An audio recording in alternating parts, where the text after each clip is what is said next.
No tengo pruebas, pero no tengo dudas. Hay un venezolano enormemente roto por dentro, que ha pasado hambre probablemente, que acaba de despedir a su madre sin saber si la va a volver a ver, que probablemente dejó sus hijos atrás porque se vino primero para ver qué pasa y después poderlos traer, con dudas, miedos, lágrimas en los ojos, etcétera, parado enfrente de un policía nacional de España en el aeropuerto de Barajas, pidiendo en este momento un asilo político o humanitario en España. ¿Qué le recomiendas? ¿Qué le dices? Que insista, que venga a España, que este es un lugar de acogida, que son nuestros hermanos o primos, me da igual, son nuestra familia. Y que España tiene un compromiso moral y un compromiso político con todos aquellos hispanoamericanos, latinoamericanos o venezolanos que necesitan salir del país buscando la libertad o buscando poder comer y que creen que España es un lugar de acogida. Y España lo es. Y que a pesar de las dificultades que existen, obviamente, porque el mundo es complejo y porque la política migratoria es compleja, España debe ser un lugar de acogida. Y España debe ser un lugar en el que los latinoamericanos o los hispanoamericanos, me da igual cómo lo denominemos, sientan que están en casa.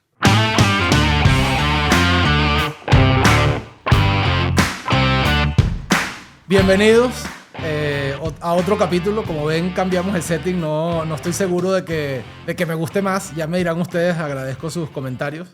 Voy a hacerlo primero para que mi producción no me regañe. Antes que todo, suscríbete a mi canal.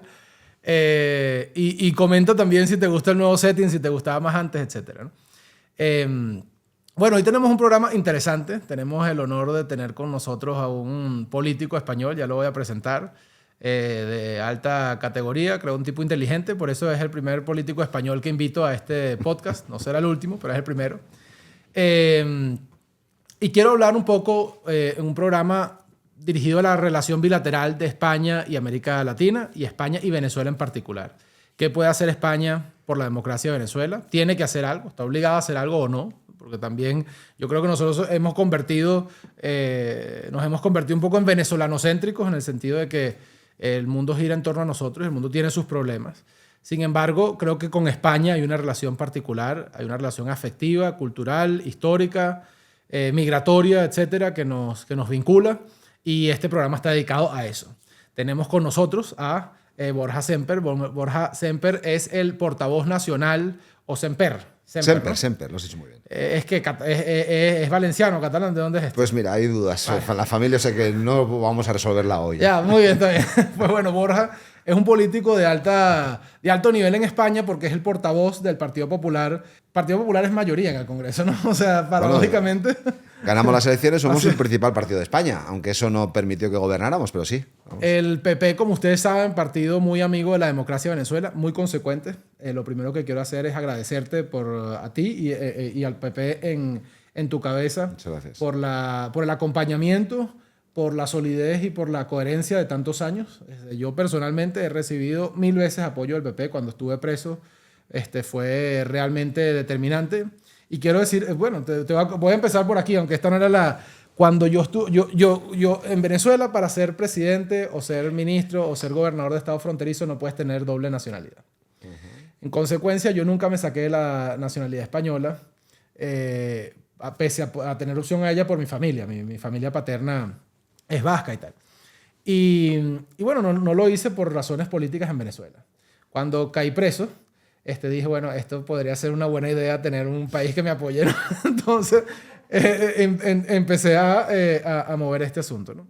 Por el procedimiento, digamos, de filiación, hubiese demorado varios meses, o quizás más, poder obtener la nacionalidad, y el presidente Rajoy, en Consejo de Ministros, tuvo la venia de otorgármela por carta de naturaleza. Es decir, yo soy español por carta de naturaleza, como un apoyo sólido del gobierno de España a mi lucha democrática, y así lo dice el BOE. Es algo que voy a guardar para mostrarle a mis hijos siempre, ¿no? O sea, es decir, la deferencia y el apoyo personal. Y recuerdo que cuando yo estaba preso, cuando firmé y cuando juré la nacionalidad, ¿no?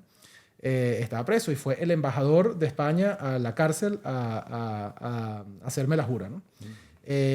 Bueno, por cuestiones de la vida, el embajador de España en ese momento, que era Jesús Silva, mejor embajador imposible. O sea, yo no creo que haya un tipo que pueda mostrar tanto la bondad y el espíritu español como él lo hizo en Venezuela, ¿no? En plena dictadura.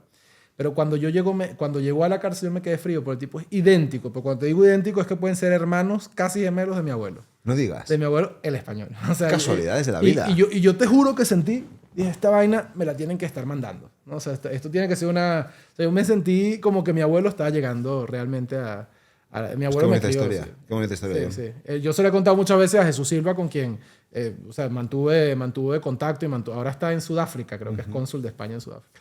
Pero bueno, se lo he contado muchas veces a Jesús Silva porque es algo que me tocó y que me movió, así que... Además, en un momento tan duro, ¿no? Como Sí. estar preso.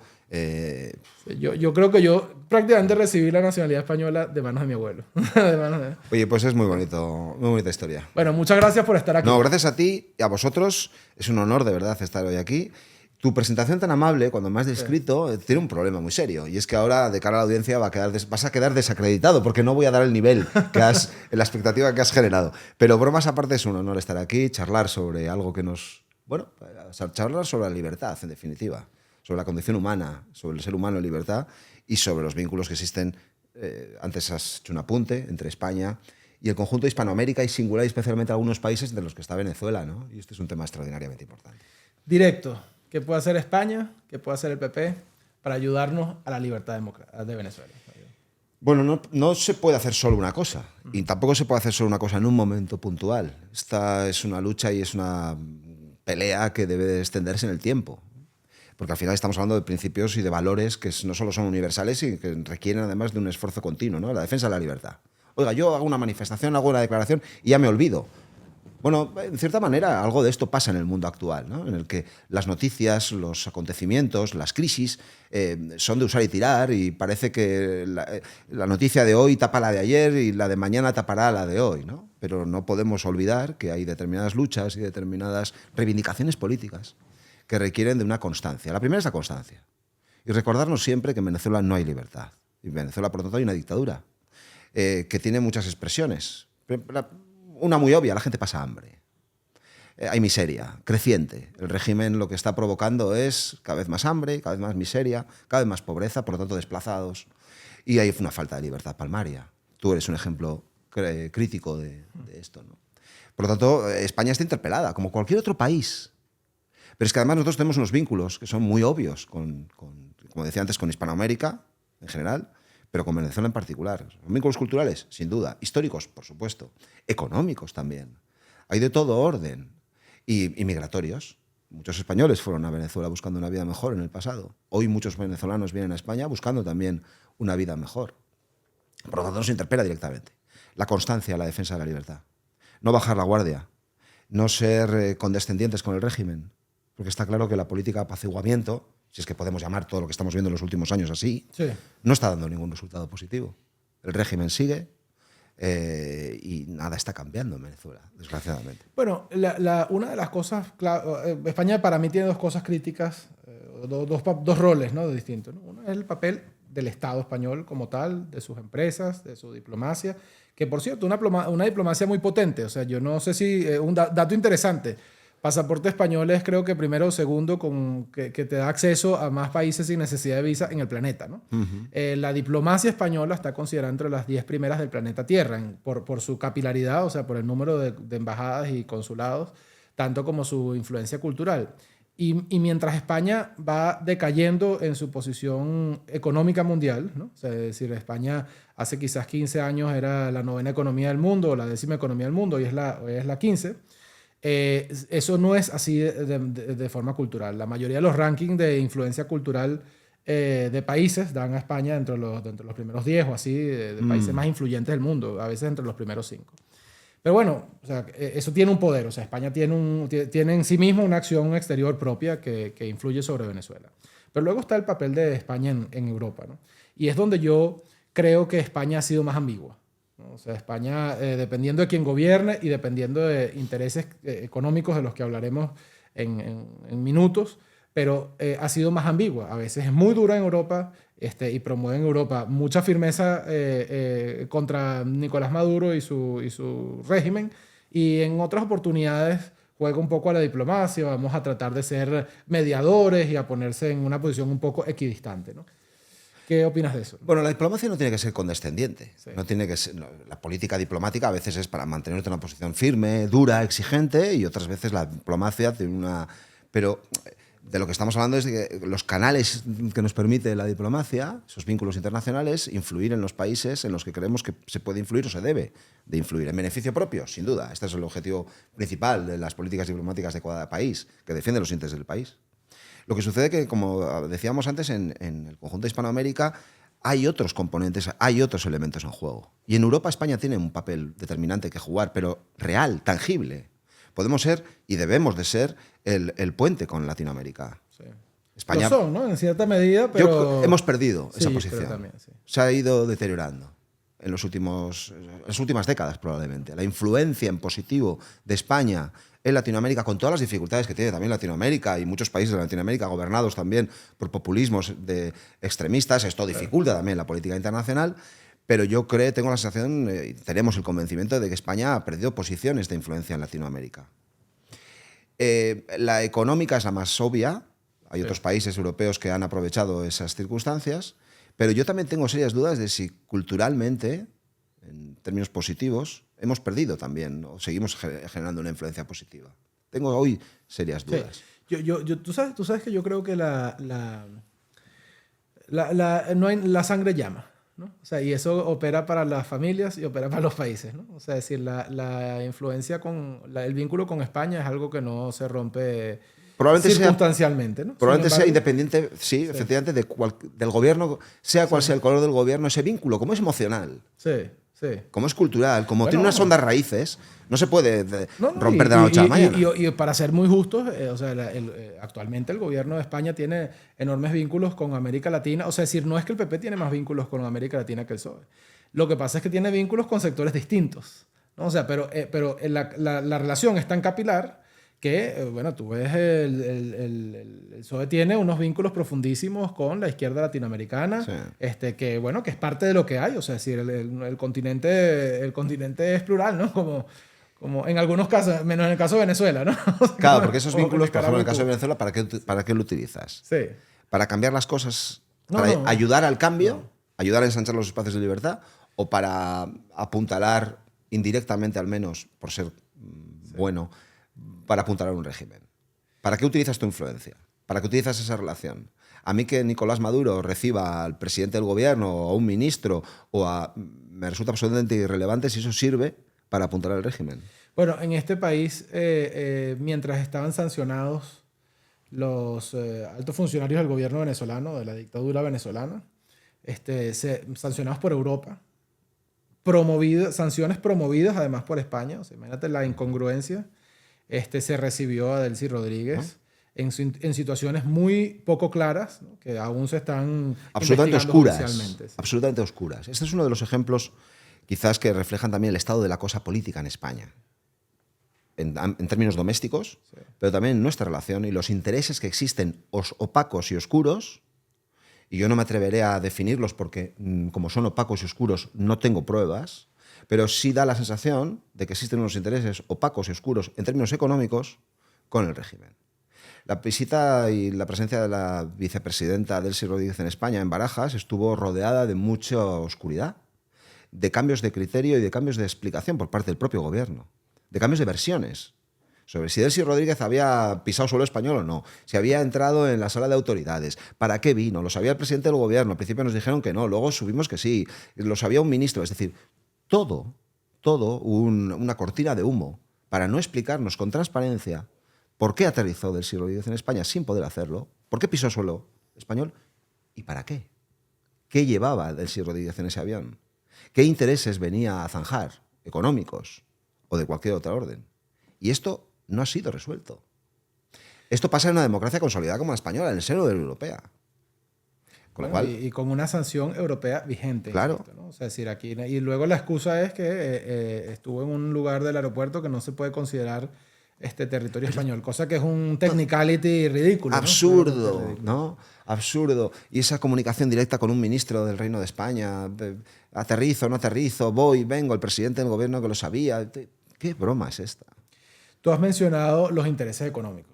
Es obvio que todos los países del mundo tienen intereses, ¿no? O sea, es decir, y mientras más grande el país, probablemente más intereses tenga, y eso es más viejo que Matusalén. No, aquí no, la realpolitik existe, o sea, no somos puros y castos, o sea, el mundo tiene que defender sus intereses. Y cabalga sus contradicciones. Así también. es, y cabalga sus contradicciones. Sin embargo, la pregunta es qué intereses defienden, ¿no? con cosas como dejar a Delcy Rodríguez que aterrice en Barajas, o con la flexibilización muchas veces de la crítica y de la posición dura que podría tener la Unión Europea contra la dictadura de Venezuela en favor, supuestamente, de las empresas españolas. Y yo quiero introducir este tema diciendo que en Venezuela, Inditex, el Banco Santander, el BBVA, Repsol, y pare usted de contar, ¿no? Iberia, Air Europa, tenían hace 15 o 20 años un negocio muchísimo más grande del que tienen hoy. Ninguna de esas empresas, ninguna, vale más hoy de lo que valía hace 15 años en Venezuela. Es decir, en algunos de los casos han retirado de sus contabilidades, o sea, es decir, lo han llevado a cero, a pérdidas, ¿no? A pérdida contable sus unidades de negocio en Venezuela. Entonces, ¿defender los intereses de quién? O sea, los intereses económicos del país, o sea, los intereses económicos de España, o los intereses económicos puntuales de quienes se relacionan y se lucran de la relación con Chávez y con Maduro. Y lo digo porque aquí hay gente sentenciada. O sea, el embajador de España con Zapatero fue a un proceso judicial por enriquecimiento con PDVSA, ¿no? Entonces, cuando uno ve cosas como esta, ¿no? Y ves a España defendiendo intereses económicos, la pregunta que yo me hago es si está defendiendo los intereses económicos de España o están defendiendo los intereses económicos de unos pocos. Porque el resultado es este que te digo, ¿no? Es una gran pregunta. Sí. Y probablemente daría para 7 programas de o 7 bloques, ¿no? Sí. Y no llegaríamos a la conclusión. No solo las empresas españolas que operan en Venezuela han sufrido económicamente. Es que probablemente las propias empresas venezolanas sufren económicamente el declive del régimen y de la economía venezolana, y otro tipo de empresas multinacionales que operan en Venezuela también lo han sufrido. Con lo cual no es un problema de las empresas españolas, sino un problema global de la economía venezolana. Sí. Y del régimen, que es incapaz de tener una economía saneada que ofrezca oportunidades a los venezolanos. Y esto es un proceso que, como has apuntado, es un proceso que se viene experimentando a lo largo de la última década, últimas 2 décadas probablemente, ¿no? Es un proceso de descapitalización y de empobrecimiento de la presencia de nuestras empresas allí, global, de todas las empresas que operan allí. Yo segmentaría y diferenciaría, no sé tú cómo lo ves, y esto ya casi es una reflexión en voz alta. Segmentaría y diferenciaría a las empresas que están operando, que tienen una relación normalizada con sus clientes venezolanos, ya sea una banca, ya sea un banco, ya sea una eléctrica, de quienes aprovechan sus vínculos y sus contactos con el régimen para enriquecerse de una manera irregular, que son cosas completamente diferentes. Puede haber alguien que tenga una sanción moral o ética sobre que una empresa determinada opere en un país en el que no hay un régimen de libertades. Yo no la tengo. O sea, ahora te voy a comentar sobre eso. Puede pasar. Sí. Hablábamos antes de cabalgar las contradicciones, ¿no? Sí. Lo que no debemos de tener ningún tipo de duda, de ningún tipo, ni por supuesto moral, es de ejemplos y casos de intermediarios, conseguidores, empresas que de manera fraudulenta aprovechan su vínculo con el régimen para enriquecerse y perjudicar, por lo tanto, a los propios ciudadanos del país en el que operan. Son 2 cosas diferentes. No, y a mí Moisés Naim dice siempre algo que a mí me llama la atención, que dice, todos los países pueden venderse por dinero, pero coño, no tan barato, ¿no? O sea, es decir, el punto mío es que aquí, o sea, el nivel de influencia que puede tener un conseguidor, ¿no? Puede modificar, y yo lo he visto, o sea, puede influir seriamente en la política exterior de España, ¿no? Bueno, tenemos un ejemplo palmario en España y hay serias dudas sobre el papel, por ejemplo, que el expresidente Zapatero juega en determinados países, entre los que está Venezuela. Entonces, yo con Zapatero tengo mucho cuidado porque yo tengo que decir que yo siempre he estado en desacuerdo con su política con Venezuela, pero a mí Zapatero me ayudó tremendamente. Pues me alegra. Entonces yo te digo esto porque muchas veces, a lo largo de estos años, 1000 veces he tenido que responder preguntas sobre Zapatero. Y siempre digo lo mismo por decencia, ¿no? Es decir, o sea, porque yo creo que uno tiene que ser gente seria y Sí, decente sí. en la vida. Yo he estado muy en contra de la política y estoy, ¿no? O sea, sí, yo creo que él ve a Maduro con unos ojos de bondad que yo definitivamente no entiendo y no comparto, ¿no? Ahora, a mí en lo personal, a mí me ayuda, o sea, tremendamente. Yo es que creo que es importante que circunscribamos el análisis político a cuestiones de orden político. Sí, sí. No, yo no me atreveré nunca tampoco a entrar en términos, a juzgar lo personal de determinados comportamientos, en términos políticos. Pero Y esa bueno, visión que tiene del régimen, yo no la comparto. Creo que es nociva. no, Es una crítica política. yo tampoco. O sea, a su yo posición. desde el punto de vista de la posición Una crítica política. A partir de ahí, pues, oye, luego hay circunstancias personales o de actitud personal que yo nunca juzgaré de Zapatero, al cual tengo también en lo personal pero políticamente yo creo que no está acertando. No, yo tampoco. Yo no comparto su visión ni su acción con respecto al régimen venezolano, ¿no? Pero quiero volver al tema económico, ¿no? que me parece un tema capital, porque en el fondo muchas decisiones se basan en esos intereses. España en Venezuela tiene, o sea, las oportunidades. Yo creo que España no es capaz de ver hoy las posibilidades económicas que tiene en Venezuela, ¿no? O sea, Venezuela es un lugar, o sea, Venezuela es un mercado primero con una riqueza natural impresionante, ¿no? O sea, las mayores reservas de petróleo del mundo, eso lo ve claramente España. Acaba de recibir Repsol hace unos pocos meses todo un campo de petróleo ligero, muy importante en Venezuela. No lo podrán explotar porque requeriría una inversión que estoy seguro Repsol no va a hacer, pues no son idiotas. En este momento meter miles de millones de dólares allí no pareciera sensato, pero lo tienen, ¿no? O sea, pero tienen la concesión. Y yo creo que ese es el premio que le dio Maduro a Repsol por su posición de los últimos años y por la negociación a la que habían llegado. Sin embargo, lo tienen allí y es una posibilidad. Yo estoy convencido, como te digo, que eso no va a ocurrir mientras esté la dictadura, porque una cosa es dame el campo, otra cosa es yo le voy a meter el dinero al campo, ¿no? Pero bueno, lo tienen. Tienen una posibilidad para el desarrollo turístico que creo que no existe más. O sea, es decir, lo que España hizo en República Dominicana hace ya varias décadas, bueno, multiplica eso por 10, porque la línea de costa venezolana y la cantidad de mar Caribe que tiene Venezuela es 10 veces el de Dominicana, ¿no? Tiene un lugar en donde, a pesar de la pobreza y la miseria que hoy se vive en Venezuela, el nivel educativo no se corresponde a esa misma situación. Entonces, arrancar negocios puede ser más fácil. O sea, hay una cultura empresarial en Venezuela que está congelada, pero está, ¿no? O sea, existe. Sí, ¿no? sí. Entonces, España tiene unas posibilidades económicas en Venezuela. Pero España ha ido retirándose o ha ido perdiendo importancia relativa en América Latina en términos económicos. ¿Qué no está viendo España en América Latina? O sea, ¿qué le falta ver? ¿Por qué está perdiendo espacio frente a corporaciones de otros países, incluyendo China y Estados Unidos? ¿Y qué podría hacer España para fortalecer su posición en el continente? Bueno, el caso de China quizás es más, porque China está ocupando espacios que otros dejan. Sí. Las dificultades de Estados Unidos para invertir en Venezuela son obvias también, pero sigue haciendo esfuerzos y sigue... Más del 50% de las exportaciones venezolanas van a Estados Unidos. Sí. O sea, Estados Unidos, de palabra, ¿eh? Pero Estados Unidos está metida en Venezuela. Por eso decía y que es el principal socio comercial de Venezuela. A pesar de las dificultades que existen teóricas, sí, lo material no es cierto, no se compadece con la teoría.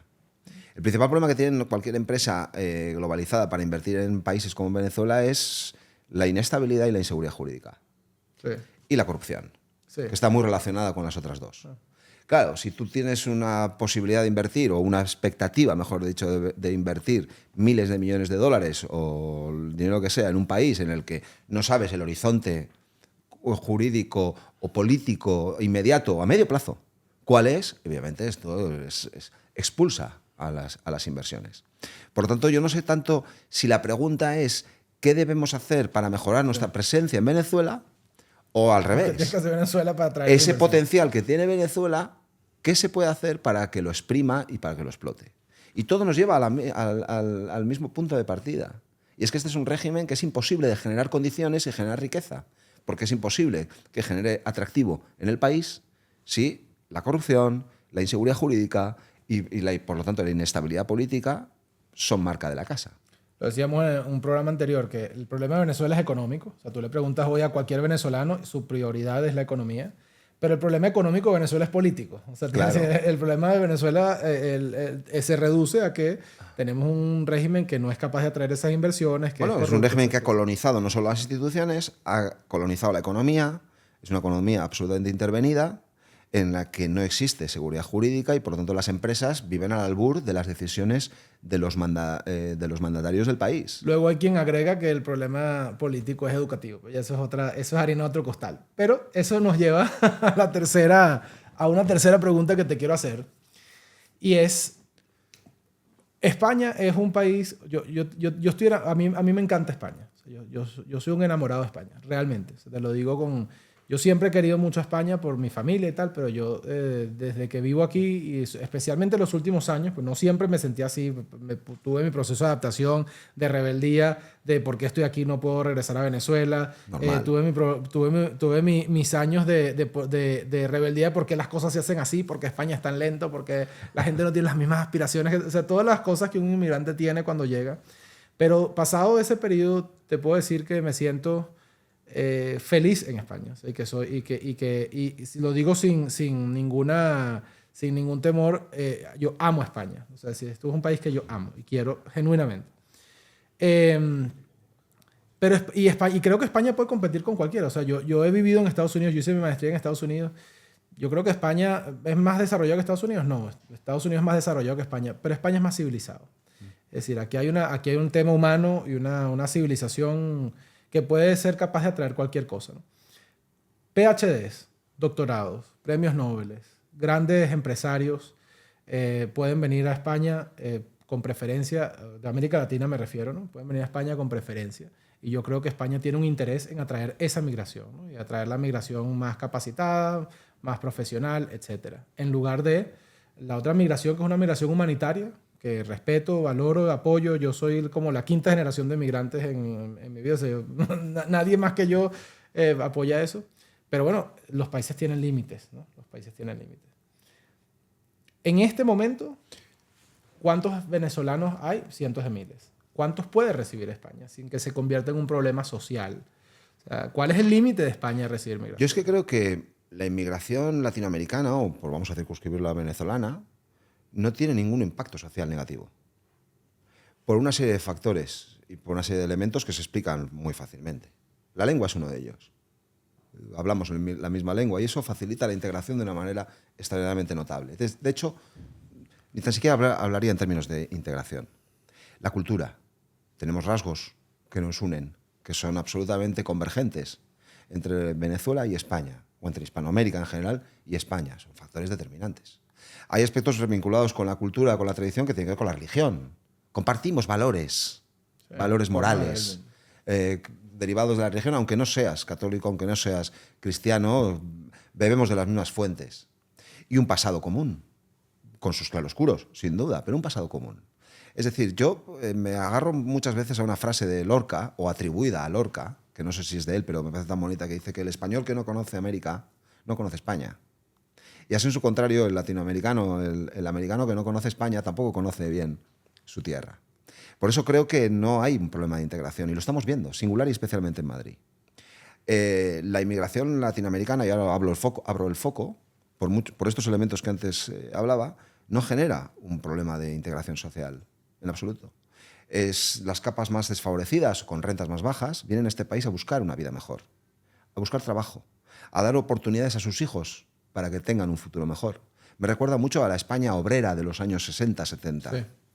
Esa España que dentro del país se movía, y yo soy hijo de la inmigración interior, que se desplazaban de un lugar del país a otro, generalmente al norte, para buscarse un futuro y ofrecerles a sus hijos un futuro. Algo de esto, hay mucho vínculo también, mucha equiparación entre lo que sucede con Latinoamérica. Pero si vamos a estratos económicos medios o medios altos, hay una atracción que está sucediendo ya de talento latinoamericano a España, que hay que seguir favoreciendo. ¿Cómo? Bueno, primero hay que ofrecer unos salarios que compitan con por ejemplo, con los anglosajones. Sí. Tenemos que generar unas condiciones también, en origen, para que pueda venir el talento. Es decir, podemos hacer muchas cosas. Nosotros hablábamos en nuestro programa electoral, sin segmentarlo, pero hablábamos en el programa electoral, sin segmentarlo, sin identificar países en concreto, de un programa por puntos. Es decir, tú puedes acceder a la nacionalidad si reúnes determinados requisitos de formación, de trabajo, etcétera, etcétera. No, bueno, hay un campo extraordinario para atraer talento. Singular y especialmente en un momento como el actual, en el que parece que otros países están perdiendo esa capacidad de atraer talento, como por ejemplo Estados Unidos. Sí, la gente está huyendo. Yo tengo... Y norteamericanos están empezando a venir a Madrid. Sí, sí. Norteamericanos están empezando a venir a Madrid. Con lo cual hay una oportunidad extraordinaria. Ahora bien, tenemos que hablar de salarios, de condiciones, de seguridad jurídica también, y tenemos que hablar también de estabilidad. España, desgraciadamente, no es un país que políticamente ofrezca estabilidad. Vivimos... Ya, en términos comparados con Venezuela, ¿eso te parece un No, pero bálsamo? yo creo que claro. comparado con casi cualquiera. Mira Estados Unidos y, o sea, decir, en todos lados se cuecen habas, ¿no? O sea, Sí, vivimos tiempos de unos hiperliderazgos, pero fíjate, hoy veíamos noticias en las que el gobierno se rompe internamente por la política de defensa, por la compra de armamento de munición a Israel, un gobierno dividido en el que una parte de ese gobierno apoya explícitamente a Maduro, la otra parte, que es la del Partido Socialista, pues no explícitamente, pero tampoco parece que tenga una posición firme. Estas cosas no ayudan. No, pero es que hay que hablar de números, porque ¿cuál es el problema, Borja? Tú tienes un tipo con un PhD, con 20 libros publicados, y en Yale o en Harvard o en la Universidad de Florida. Le ponen la alfombra roja. Le ponen la alfombra roja y le pagan 150 o $200,000 al año, ¿no?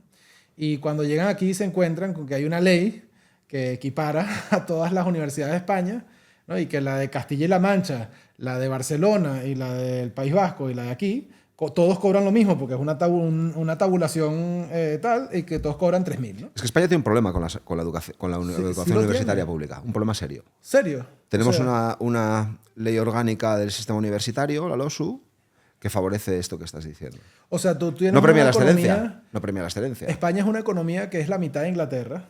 Inglaterra tiene 20 universidades entre las 100 primeras del mundo, no sé, 20, 15, pero cualquier cosa como eso, ¿no? España tiene 0.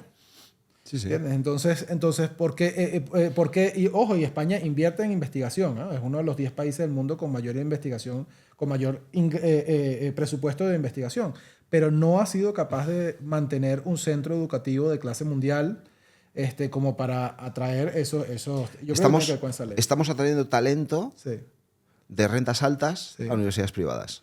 correcto, como al IE o tal. No estamos atrayendo talento de rentas más bajas, que existe, obviamente, que podríamos atraer si determinadas condiciones se dieran. Pero tenemos un problema de endogamia de la universidad pública. Y es un problema que es difícil de resolver, por muchos motivos, pero que no es imposible de resolver. No, para nada. Y entonces nuestro marco, el marco legal, el de la ley orgánica de la universidad, es una ley que está manifiestamente siendo ineficaz e ineficiente. Yo creo que España tiene 3 grandes problemas. O sea, si tú me preguntas a mí las 3 grandes problemas de España, uno es la competitividad educativa y de innovación, que están muy vinculadas. O sea, este tema de la ley orgánica de universidades tiene mucho que ver con, bueno, de quién es la patente en la universidad, o sea, decir, cómo se... Tiene mucho que ver con estas cosas, ¿no? 2, el tema de la aproximación hacia la deuda. No solo el tamaño de la deuda, sino la propensión a resolver las cosas con deuda, ¿no? Y la tercera es el tema territorial, ¿no? Bueno, que es un tema histórico, complejo y... Sí. Pero bueno, para los venezolanos que viven en España. Y perdóname, una cosa, John, que me parece capital y seguro que muchos de los que nos están viendo se van a sentir reflejados. Está la educación superior universitaria, que es muy relevante, pero tenemos la formación profesional también por desarrollar.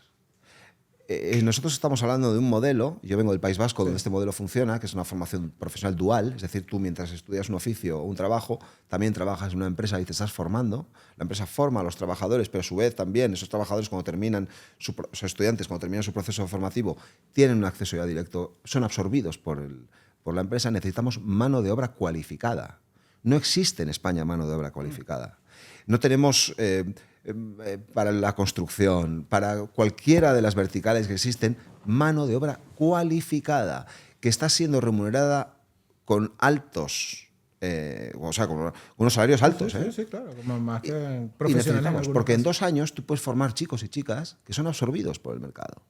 La Universidad Española forma sociólogos, forma politólogos, que no pueden absorber. He dicho sociólogos y politólogos, como podría haber dicho otro tipo de verticales. Abogados. Ese mundo universitario ya no responde al mundo en el que opera la economía.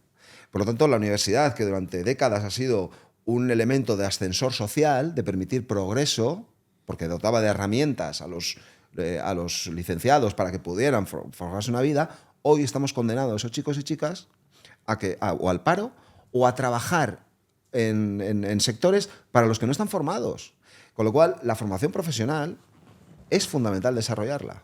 Esto que dices me la llama la atención porque justamente ayer leí una declaración del CEO de Apple, ¿Sí? este señor Cook, ¿no? Que un poco respondía a las acusaciones de que desde diferentes sectores de Estados Unidos se le hacen de por qué produce en China, ¿no? Decía, bueno, ustedes piensan que nosotros producimos en China porque es barato, ¿no? Y la verdad es que China dejó de ser el país más barato hace muchos años, decía. O sea, Vietnam es mucho más barato y hay otro, y Bangladesh es mucho más barato, o sea, y quizás menos problemático, ¿no? Decía él.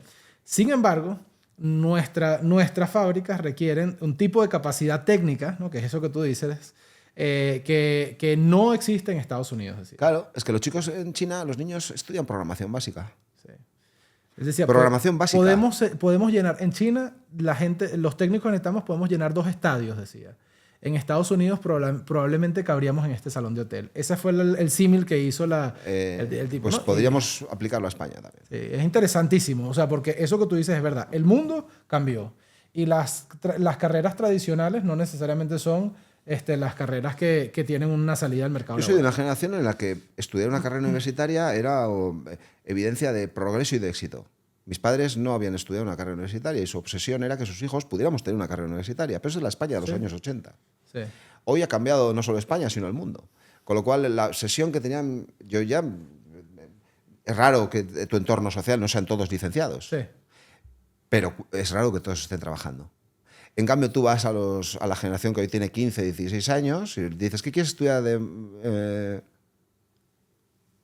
Pues igual haré Derecho. Vas a ser probablemente seas un abogado en paro o en un bufete que te va a costar sacar adelante. Sí. Pero si estudias una especialidad técnica, si te gusta, obviamente, Sí.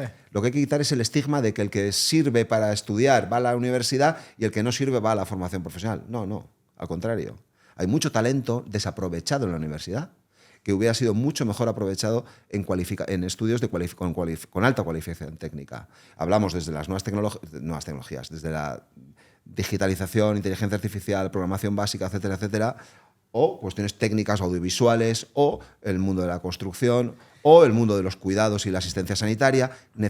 No tenemos en España mano de obra cualificada. Y hoy perdona, y termino ya. No. El que se forma bien técnicamente no solo tiene acceso al mercado laboral, sino encima con una remuneración por encima de la media. Bueno, tú sabes que este tema que refieres de los niños en China y tal, hay una estadística horrible que creo que la dio, no sé si fue el ex ministro Margallo, que es un tipazo que yo le tengo una admiración tremenda. Creo que es de los españoles. No sé si fue él, creo que sí. Vamos a no citarlo mal, pero bueno, el caso es que alguien refería que en los últimos 20 años de las 50 corporaciones, de las 50 megacorporaciones surgidas en el mundo, en 50 años había algo así como 1 o 2 europeas. O sea, que es un horror, ¿no? Es decir, en esta ola de surgimiento de una nueva economía digital, de la inteligencia artificial, del Internet, de las grandes empresas de ventas por Internet, etcétera, Europa no existe, no está. Y yo creo que no está. O sea, nosotros somos consumidores de eso. O sea, es decir, aquí los europeos consumimos Netflix, los europeos consumimos cualquiera de estos servicios, pero los europeos no generamos eso, ¿no?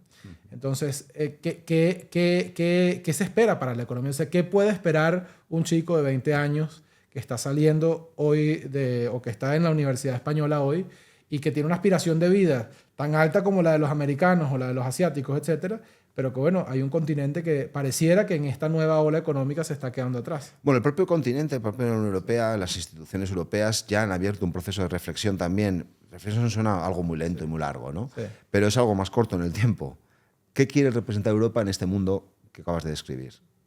¿Cómo operamos en un eje Estados Unidos, China, India, todas las potencias asiáticas Europa, ¿qué quiere ser? Bueno, pues tenemos ahí un potencial de crecimiento también, pero hay que exprimirlo y hay que cambiar el rumbo. Y las instituciones europeas, singular y especialmente después del informe Draghi, también detectaron un problema serio de competitividad europea para no convertirnos en el lugar de destino turístico solo o de consumidores solo, porque si no generamos economía no va a haber consumidores, llegará un momento en el que no existan, ¿no? Ese cambio de paradigma es el que está ahora mismo abordando Europa. Bueno, Borja, vamos a buscar votos. Ahora Bueno, vamos a un político se le suena bien. Vamos a la búsqueda. Casi también como una foto. Tenemos, no sé, no tengo el número, pero es un número considerable, especialmente para Madrid, de venezolanos que votamos en España. Yo siempre digo que yo nunca había ganado una elección nunca en mi vida, ¿no? O sea, yo siempre votaba para perder. Y creo que la primera vez que voto por alguien que gana es por Ayuso aquí en Madrid, que la primera vez que en mi vida que gano una elección. Pero bueno, el caso es que hay una cantidad de venezolanos que votamos en Madrid. Y hay problemas reales. O sea, como te digo, nosotros, el que migra tiene el pie aquí y tiene allá. Tiene los problemas de venezolano y tiene los problemas de español. Y mucha de la gente que vota en España, incluso españoles de nacionalidad porque sus padres, sus abuelos son inmigrantes en Venezuela, como es mi caso, llegan aquí y no le alquilan una habitación, ¿no? O sea, no le alquilan un apartamento o un piso porque bueno, no tienen historia en el país, porque no tienen el ingreso suficiente para que se lo alquilen. Creo que compartimos con el resto de la sociedad española que los alquileres no se corresponden al ingreso, o sea, a los salarios, pero en especial la comunidad venezolana tiene un problema serio de acceso a la vivienda, ¿no? Muy, muy serio. Hay un tema de desconfianza de alquilarle a un latino, hay un tema de desconfianza de alquilarle a un tipo que acaba de llegar, a ver si se me queda. Y bueno, y alguna de esas desconfianzas está muy justificada porque en España hay un sistema legal que protege a los ocupas, ¿no? ¿Qué se puede hacer para mejorar esta situación? Es un tema tan complejo que no tiene una solución, no tiene una varita mágica. No hay una medida que vaya a solucionar el problema. Es un cúmulo de circunstancias y de medidas. El problema que has descrito es un problema, obviamente, que afecta, como describías, a los venezolanos, pero afecta también a los españoles de manera notable. Fíjate, en los últimos 15 años, el problema de la vivienda ha pasado, en los últimos 2 años, el problema de la vivienda ha pasado a ser el principal problema para los más jóvenes en España. Y es un problema que es transversal. ¿Por qué? Primero, no hay vivienda. No se construye vivienda. Hay un déficit de 600.000 viviendas en este año 2025 acumulado, y esto lo dice el Banco de España, no lo dice el PP, de 600.000 viviendas. Por lo tanto, si la demanda es creciente y no existe oferta, obviamente el precio de la vivienda, la existente, se dispara. Si encima la legislación, como dices tú, favorece al ocupa, es decir, tú tienes una vivienda y la vas a poner en el mercado en alquiler, pero dices, un momento, a ver si me va a entrar alguien que va a dejar de pagar y encima la legislación le favorece. No pones tu vivienda en alquiler. Y si la pones en alquiler, y ahí voy a responder en concreto a lo que planteabas de las exigencias, vas a poner una serie de requisitos para poder alquilarle la vivienda que solo los van a poder cumplir pues, determinados perfiles. Y si tú pides una nómina determinada, un arraigo concreto, es decir, garantías de que no vas a ser un ocupa, obviamente estás expulsando de la posibilidad de acceder al mercado a decenas de miles de personas. Con lo cual el problema es muy complejo. Pero nosotros lo primero que decimos es que tenga una política de choque de generar oferta. Hay que poner suelo a disposición y viviendas a construir rápidos. En España, desde que tú presentas un proyecto de construcción en un ayuntamiento hasta que ese promotor constructor está en disposición de darle la llave al comprador, pasan 10 años. Eso no es razonable. Por lo tanto, hay que acortar los plazos de esa burocracia administrativa que hace y que dificulta que los constructores puedan construir una vivienda y ponerla en el mercado. Hay que cambiar la ley de ocupación. Nosotros hemos propuesto una ley que está en el Congreso de los Diputados paralizada desde hace más de año y medio por el Gobierno para que no sea tramitada, en el que proponemos que los ocupas sean desalojados en 48 horas. 48 horas ya me parece un mundo, pero bueno, en 48 horas. Eso daría también mucha tranquilidad a los propietarios de viviendas para ponerlas en el mercado. Absolutamente. Claro, entonces, hay una serie de factores que son medidas de choque que hay que implementar ya. O sea, es que cuando estamos llegando al final, ¿no? Pero quería hacer este comentario porque cuando nombraron a esta oficina Dodge, ¿no? Esta que preside Elon Musk, la argumentación... O preside un era- poco menos ya, ¿no? Ya la va presidiendo menos. Bueno, parece que se está yendo. Sí, yo no sé si no me voy a meter en temas. Que voy pronto, así que no quiero que me retengan en el aeropuerto. El punto es, la justificación fue desregulación. Y yo cuando leí eso, dije, coño, aquí hay algo interesante, ¿sabes? Porque en efecto, yo creo, o sea, si tú me preguntas a mí por España, yo aquí he montado un par de restaurantes, ¿no? Y en alguna oportunidad me hicieron pagar 3.000 euros. Escucha esto, o sea, para que entendamos. Escuchen esto, por favor, aquellos que están en Venezuela y quieren hacer un negocio en España, ¿no? O sea, el restaurante tenía, o sea, el local tenía un desnivel y ese desnivel estaba separado por 2 escalones. Uh-huh. Yo tenía que remodelar todo y tenía que cumplir los requisitos, digamos, sanitarios y de seguridad de la Comunidad de Madrid. Entonces, los escalones no podían ser 2, tenía que ser 1 o 3. Porque por seguridad, 2 escalones la gente se cae. Primera cosa... Discutible. ¿No? Entonces dije, bueno, no importa, hagamos escalones más pequeños. No, tampoco, porque los escalones deben tener entre 9 y 13 centímetros, no sé cuántos centímetros deben tener cada escalón. Entonces la solución fue que yo tenía que levantar el piso, o sea, levantar el nivel del segundo, de la parte más alta, todo, o sea, como 80 metros, ¿no? Y pagué por eso como $3.000 o $4.000, ¿no? En levantar el piso para que los escalones tuvieran entre 9 y 13 centímetros tal. Bueno, lo curioso de esto es que yo lo hice y lo pagué porque estaba llegando. Hoy no lo haría, te lo confieso, no lo haría, no pagaría esa. Pero lo pagué porque estaba llegando y quería hacer las cosas by the book, ¿no?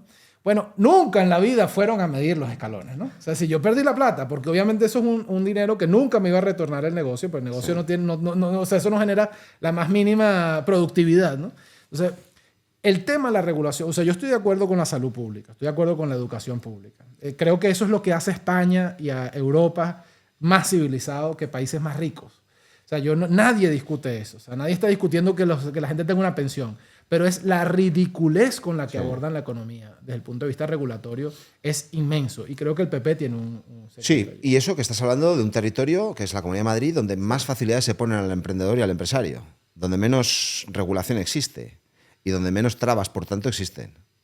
El ámbito regulatorio en España pasa desde la Administración General del Estado, es decir, el gobierno, comunidades autónomas, son diversos escalones administrativos, y luego el municipal, el del ayuntamiento, que es probablemente el más exigente, porque hay un nivel de exigencia que es razonable y hay que pedir, ¿no? Es decir, porque hay que cumplir ciertos estándares de calidad y de servicio al cliente en este caso. En lo que estamos es en racionalizarlo, en no caer en el absurdo, en que esas cuestiones que además no solo son absurdas per se, sino que encima impactan negativamente en el inversor, y por lo tanto tú dirás la próxima vez, oye, o no lo pago o ya no monto otro negocio. Sí. Me ha supuesto tal sacrificio económico, personal, de desesperación, que ya no voy a montar otro negocio. Se trata de poner fácil que la gente invierta en tu país, invierta en tu ciudad. Por eso al inversor primero una alfombra roja. Oiga, luego vemos si se puede hacer o no lo que usted quiera hacer. Pero usted viene a mi casa a invertir, le voy a poner la alfombra roja. Luego cuando la transite, cuando llegue al final, hablamos de si se puede o no se puede. Pero la administración le va a poner todas las facilidades del mundo. Entonces, el nivel de exigencia que reclamas, o sea, que relatas, puede ser razonable cuando tú construyes de nuevo un edificio, construyes de nuevo un equipamiento, pero si ya está construido, hay elementos correctores que hacen que puedan, y de hecho existen, que puedan soslayarse, ¿no? Oiga, mira, en este local no podemos ampliarlo 2 metros hacia allí, elevar el suelo, vamos a ser flexibles, vamos a introducir elementos de flexibilidad. Nosotros otro de las propuestas que planteamos para racionalizar también la administración es que cuando se aprueba una ley, se derogan 2.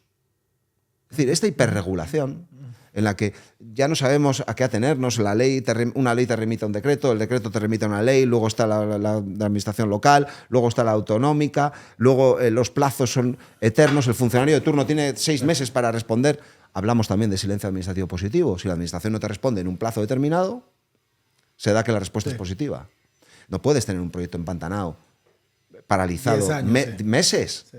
Meses. Yo no te estoy hablando de grandes promociones urbanísticas, te estoy hablando de pequeños negocios. Sí, un restaurante. Pues cada semana que pasa, el propietario de ese local está perdiendo dinero. Cada semana que pasa, que la administración no cumple con su obligación de emitir un informe sobre una solicitud de licencia. Bueno, sobre todo esto nosotros tenemos propuestas muy serias y que hablan de mejorar el sistema. No hay que buscar, hablabas de Elon Musk y Estados Unidos, es otra realidad. La nuestra, que bebe de las fuentes europeas también, de calidad, etcétera, etcétera, no hay que renunciar a la calidad, no hay que renunciar a la necesidad de exigencia, lo que hay que hacerlo es razonable. Y que tu experiencia para montar un negocio en España nunca pudieras decir lo que me acabas de contar. Sino que digas, oye, qué bien, qué fácil ha sido todo. Bueno, tú sabes que último comentario sobre esto y te hago la última pregunta, pero yo leí un artículo muy bueno de Stiglitz, este premio Nobel de Economía un poco, keynesiano, ¿no?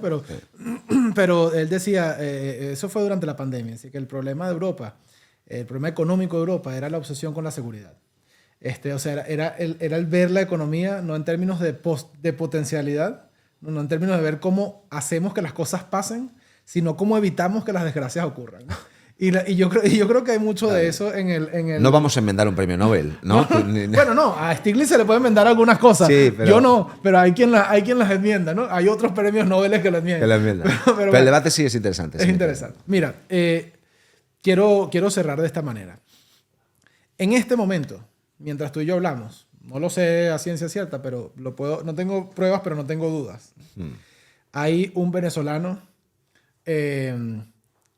enormemente roto por dentro, que ha pasado hambre probablemente, que acaba de despedir a su madre sin saber si la va a volver a ver, que probablemente dejó sus hijos atrás porque se vino primero para ver qué pasa y después poderlos traer, con dudas, miedos, lágrimas en los ojos, etcétera, parado enfrente de un policía nacional de España en el aeropuerto de Barajas, pidiendo en este momento un asilo político o humanitario en España. ¿Qué le recomiendas? ¿Qué le dices? Que insista, que venga a España, que este es un lugar de acogida, que son nuestros hermanos o primos, me da igual, son nuestra familia. Y que España tiene un compromiso moral y un compromiso político con todos aquellos hispanoamericanos, latinoamericanos o venezolanos que necesitan salir del país buscando la libertad o buscando poder comer y que creen que España es un lugar de acogida. Y España lo es. Y que a pesar de las dificultades que existen, obviamente, porque el mundo es complejo y porque la política migratoria es compleja, España debe ser un lugar de acogida. Y España debe ser un lugar en el que los latinoamericanos o los hispanoamericanos, me da igual cómo lo denominemos, sientan que están en casa. Bueno, le damos las gracias a Borja Semper, portavoz nacional del Partido Popular, y le damos las gracias a todos ustedes por acompañarnos una semana más. Denme sus comentarios sobre qué les parece el cambio de formato y los veo la semana próxima. Un abrazo.